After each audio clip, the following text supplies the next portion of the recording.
exclusive hotel. Nice. And I see this couple come in. The guy, he was an Asian guy. You can tell he had some money. Okay. You know? Right. He was with a white girl. Blonde hair, blue eyes. And Okay. I was like, ooh, all right. I like where this is going. Let's get it rolling in. So we've been staying there for a couple of days and they're just checking in. So they're checking in. I look at their feet and they're wet. They're wearing matching Allbirds shoes. Oh, man. I said, oh, God. I don't know what that means, though. Well, I mean, what it means is that they bought into the hype. Influencers or something? They bought into the hype, you know? Either way, they bought into the hype and they're matching. So they both don't want to tell each other like, hey, these shoes kind of suck. Oh, man. But we're at this level, you know, because it's an Allbird thing. It's a status thing, you know? I see people still wearing them. It's just like, if you know about it, then you know about it. But if you really know about it, then you know they suck. Okay. So there's like a certain level of exclusivity, right? Exactly. Like you're buying into the, if you're on phase one, if you're like phase one level of the exclusive, you're like, oh, I can only get these off Instagram, bro. They're cool. Exactly. They're the world's most comfortable shoe. And then two, it's like, if you're taking a little bit deeper, you're like, sucker. Exactly. You just get Yeezy'd. And they're yellow. They got the yellow ones. Oh, no. All right. Yellow shoes? So I'm like, okay. And I see the smug look on their faces as they're walking in, you know, and all starting to match together. So I'm like, okay, this is the type of hotel that we're at, obviously, you know, it's a little more exclusive. So they're going to have this type of people come in. And it's funny about me because I come from humble beginnings, obviously, but I do like the Dude, you come from humble endings. Who are you kidding? Exactly. My wife, though, on the other end, she's, you know, very successful and she puts me up there, right? She puts me on a pedestal. So it's like, you know, we get to experience these things, and I'm in the middle of both worlds. I'm a little bit stuck. I'm like, I don't feel like an insider. I feel like an outsider. So I notice these little nuances. And my wife's like, why are you staring at this couple? I said, because they're douchebags. I could tell. Right? So she's like, she's thinking like, you're so judgmental. And I go, I am. But that's my point. It's like, I'm watching them and let's see how they get set up. So as they're waiting to get checked in, obviously the room's not ready. They came in early. The room's not ready. He's like, fine. So he's rolling this like, this really expensive, you know, roller, and he opens it up. Right. And he pulls out a drone, and this drone is probably like a $15,000 drone. I mean, it's like the Terminator chip. It is. I mean, it's got a good size to it. You know, it's about the size of a laptop, but you can tell it's just high tech. It looks solid, and he goes out to the edge, and this hotel is on a cliff, and we're about. It's Puerto Vallarta. Which I think means port of cliffs or some shit. Yeah, and we're like, you know, 3 or 4 stories up on the side, and just open patio area, right where the hotel lobby is. So I hear this thing zzz, and then just take off, and I'm like, whoa, all right, this guy's even more of a douche, because who wants to be on vacation and seeing a fucking drone like spinning around, you know, at your exclusive hotel? He's got to do something. He's got to do something. All right. I get it. So I'm like, what a jerk, though, because obviously this hotel has some like open windows and stuff, and people are getting freaky on the balcony. You know, they don't want to see this drone going in and out, right? But he doesn't think about this kind of stuff. I do automatically, because that's where my brain goes. Right. So then I'm staring and watching. That says a lot. So I'm watching. I'm thinking, like, how long is it going to take before the hotel tells him to put it away, you know? And as I'm thinking this in my hair, I hear, and the fucking thing comes like a fucking missile into the side of the building and explodes in the window. Oh, that's awesome. These giant, like, you know, 50-foot windows. And luckily it hit the middle. Well, that stuff's thick too. You know. Well, I mean, it must have been thick because it exploded this drone in the air. And the look of the mortified look in their faces, the couple. Oh my God! To this day, it's one of the happiest moments I ever had. The douchey drone explosion. Come in here and just destroy this like $15,000 drone in like one setting. I'm like, hey, maybe you should take it to the beach, asshole. You know, right? So that's my Allbirds story. Allbirds, dude. Oh, what were we going to talk about? Oh, like Fight Island. Speaking of Puerto Vallarta, Fight Island is going to happen, right? Yeah, it is. I mean, it's a thing. So it's basically like the Mortal Kombat of the real, of the real world. Is Dana White going to come in? Is he like the guy that you got to fight at the end? No. He's the guy who steals your soul at the end from bowing down. Shao Kahn. I think he's more of a Shang Tsung kind of guy. Yeah. He's like just. So he's not going to snap on the 3 steak knives onto his left hand. I think Mr. Han, it was his left hand. Mr. Han was his left hand, I think. Anyway, so Fight Island is it's because they have a string of July is International Fight Week, isn't it? Normally. Okay, no idea. Right, so International Fight Week is a big deal in the UFC where they actually have multiple events back to back. Some of them even within the same week. Like you have maybe a Thursday night fight night and an Ultimate Fighter. They used to have a bunch of events. They said four in a month is what they're shooting for on Fight Island, right? So they're moving it all over to Fight Island, and it's his way of controlling the narrative of what's happening. He's saying, "Hey, we're keeping everybody safe. This is exclusive. We're not going to expose anybody else. We're doing our thing." So it's got nothing to do with nobody can travel into the U.S. from these countries. Exactly. I mean, I think you get there, you'll have to quarantine yourself for 14 days. They'll test you right when you get there. Oh, okay. And they'll do a secondary test, and they could basically, if they can do it safe, do it. Exactly. Yeah, I mean that's what it's all about, right? I mean that's kind of I apply that standard to everything. Whether it's meat packing or Fight Island or if you invest, did I talk about this last time about Target? No. If you can just do your business like Target right now, open up. Target's how's Target doing? I actually haven't experienced Target. You haven't been in Target? They've got. So they basically sanitize the checks. Well, sanitize is probably a strong word. That's an official legal word. But they clean the check stand after every person goes through. They wipe down the belt. They don't use the automatic conveyor, right? Mm-hmm. You gotta old school manually slide your stuff down the conveyor so they're not reusing that surface.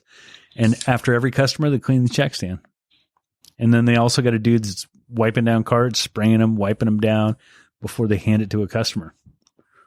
And then, of course, you got to wear a mask. They're checking you for a mask. And then they're also limiting the number of people in the store. Yeah, that's fantastic. I mean, that's like Home Depot.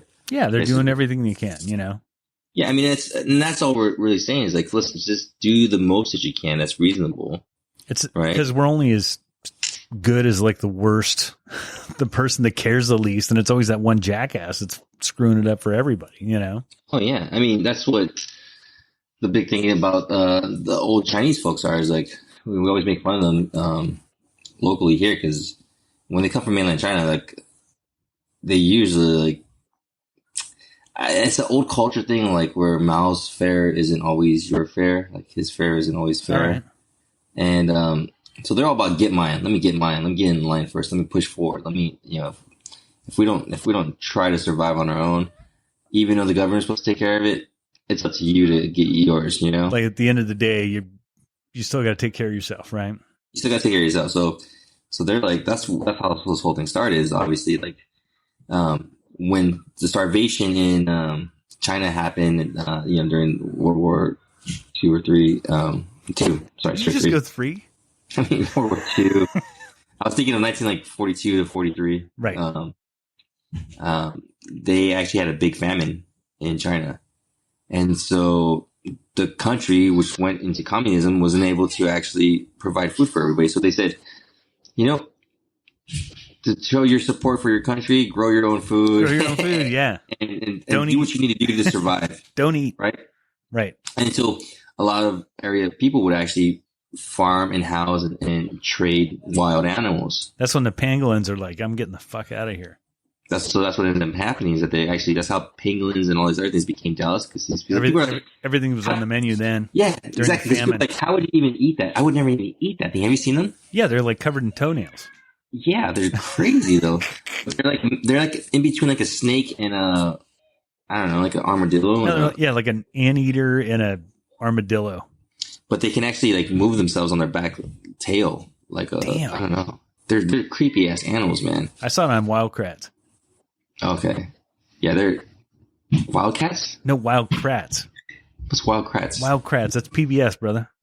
That's PBS. No. It's a kid's show where these two brothers, they're kind of like the Crocodile Hunter. Mm-hmm. And it's a mix of cartoon and then between the cartoon segments, the real life brothers who are also the characters in the cartoon, they break down what the animal's doing. Oh, yes. Okay. I think I remember this. The Wildcrats, man. Yeah. Okay. It's like the Octonauts, but with intermissions of real people.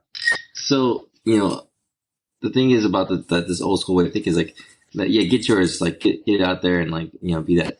So, people are always trying to hustle like that. And what ends up happening is that you're not going to necessarily be the safest because you're like, I need to get mine because I need to survive. Right. In the meantime, you might be actually spreading shit or getting shit out there, and like not that you're the most. Well, the other thing is, and that's why, I watched that thing you were showing me on Taiwan where they were basically paying the sick people to stay home. Mm-hmm. And that is, dude, if people got to eat, sick, virus or no virus or whatever, they're gonna go get food. You know what I mean? Exactly. They're gonna go to the grocery store. If you don't bring them the food, they're gonna go to the grocery store. Exactly. And the thing with that is that, so think about this. If we would have told people, like, listen, stay at home and we'll pay you guys right now if you're exposed to this, right? If you had any symptoms or anything else. And so people would be like, okay, I'm going to stay home. I'll get paid as over on money. And people would go to your house. They would test you. You didn't have it. Right. You would go back to work. Right? Or... Dude, we're shady, though. Americans, some dude would be like, he's like, who's got the COVID, man? I'll give you $100 to like... You and me take a bath.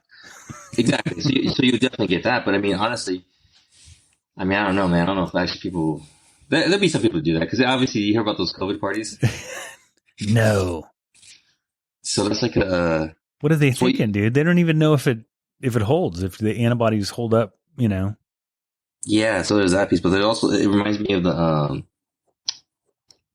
like the mid 2000s where they used to do the small or the measles, mumps. Not the measles. Chickenpox.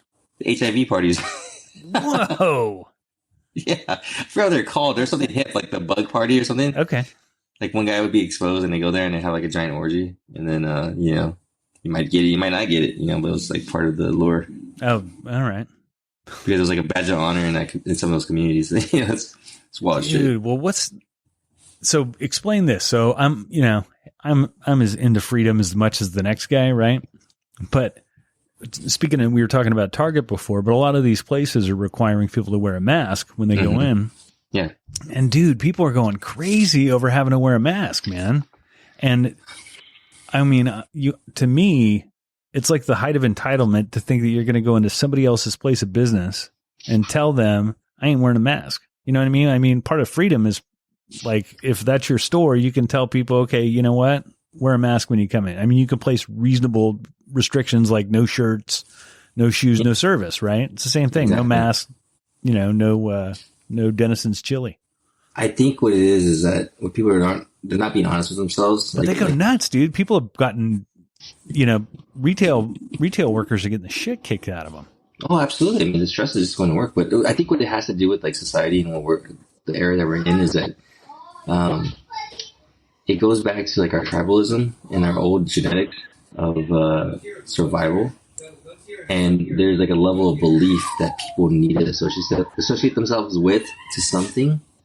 And they're not getting it with like religion anymore. They're not getting it with like, social structures in small tribal communities.